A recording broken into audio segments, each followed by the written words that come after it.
Thank you, Mr. Speaker. Throwing around words like free market as scare tactics does not meaningfully constitute an argument. What we need out of an opposition is an actual explanation about comparatively why the state is in a better position to be able to run all of these kinds of industries themselves, control the actual labor markets, can control any kind of meaningful capital investment, and why that alternative is better than a world in which we allow individuals trying to make the best possible lives for themselves and their family to make those decisions. They say Josh doesn't pay attention to how this affects individual people's lives. Like, yes, he uses the rhetoric of a consultant, and I apologize for him, but let's be realistic. Every time he makes an argument about access to labor market, what he means is a single individual is now able to have a job and able to put food on the table for his family. When he makes an argument about mobility, he means that an individual can move from point A, where they are locked up, to point B, where they have an opportunity to grow and educate their children. So yes, I realize that the way in which we talk about this is remarkably unsexy, and our American accents don't make it any better. That doesn't mean it is not a meaningful argument. So,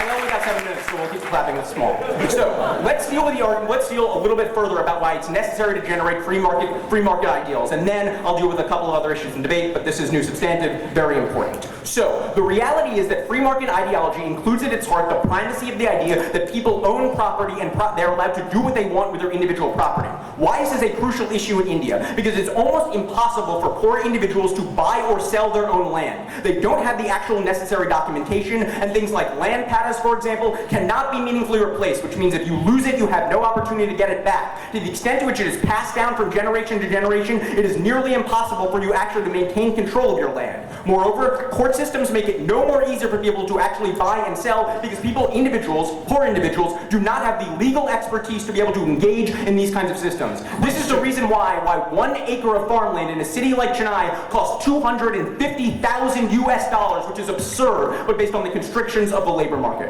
Why is this incredibly important? Because the urban poor in areas all around India have access to an incredibly valuable asset that they can't do anything with. That means they can't take out loans against that property to do things like start a business, which, by the way, the labor markets would make far worse. What's more, they can't do things like invest in education for their own children because they can't take that money. Moreover, they can't sell that property and move from one place to another. So even if it's true, for example, that you're able to reform labor markets in some way, unless you complement that with reforms that deal with land markets, then people will never be able to take advantage of those new opportunities. So we get sort of an implicit question coming out of closing opposition, which is say, like, why do we have to do all these things fast, and why do we have to do them at once? It's because the interaction of these key reforms is necessary to generate the kind of key success that we will get. It is necessary to simultaneously say, A, it is easier ultimately to be able to be hired and fired. There are more opportunities for hiring and firing, not based on cronyism, because, for example, state-owned enterprises aren't running things, but instead you have private businesses, and then you're also able to sell your land and move to somewhere else to be able to take advantage of that individual job. These things are necessary to happen together and in coordination with one another. The absent system of just the state crossing their fingers is not enough. By the way, the example of welfare in Tamil Nadu literally has nothing to do with this debate. We advocate for the same welfare systems that they advocate for. The difference is we think when it comes to labor markets specifically or state-owned enterprises,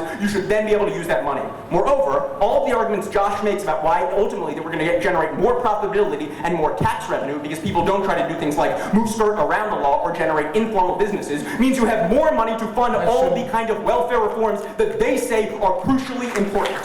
So, why is it necessary to do the reform that is a massive reform altogether at once? Why do we have to do it? One, because as I explained, it fosters some kind of crucial interaction. That is to say, your ability to move from your land actually gives you ability to ultimately to take advantage of kind of labor market reforms. It also means that the faster changes means we're able to help people all throughout society. The problem is that if we only do some small reforms, then only those individuals who are only held back by one individual thing will benefit. But it's not enough to just say we're going to help the middle class who, for example, are in pretty good shape except for their inability to access labor markets. When we do it all together, we massively increase the number of people who will benefit. I'll take closing.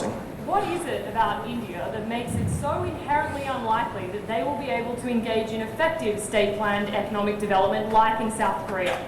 Okay, so a couple of things. One, to the extent to which you believe effective state-planned decisions are actually good decisions, this would be a good argument in India in the 1980s. But the reality is it's been decades since India, for example, has had those state-owned industries, and it has proven failure. So what evidence do I have? The fact that these industries are terrible and inefficient and don't produce actual individual goods themselves. That's the evidence we have. Not enough to say we don't believe it will work. So let's deal with the reality of the other arguments they make against our case. Because Josh is very clear. He outlined outlines the effect on labor markets and the way in which this is important, not just for mobility because there are retrenchment issues, that is to say you can't fire, but also the way in which it rises the number of prices so that individuals who are poor can't access goods. He explains the importance of foreign direct investment. We get a purely defensive argument here that says, like, well, some of this money is repatriated. Yes, that would happen with any international company. That's perfectly fine. What they don't answer is, one, that these companies inevitably hire local employees. Two, that they actually train those local employees, which means they can move from that one company to other companies. Three, that along the way they generate infrastructure. That is to say that if you need a road to ship your good on, you're going to spend the money to ship that good. And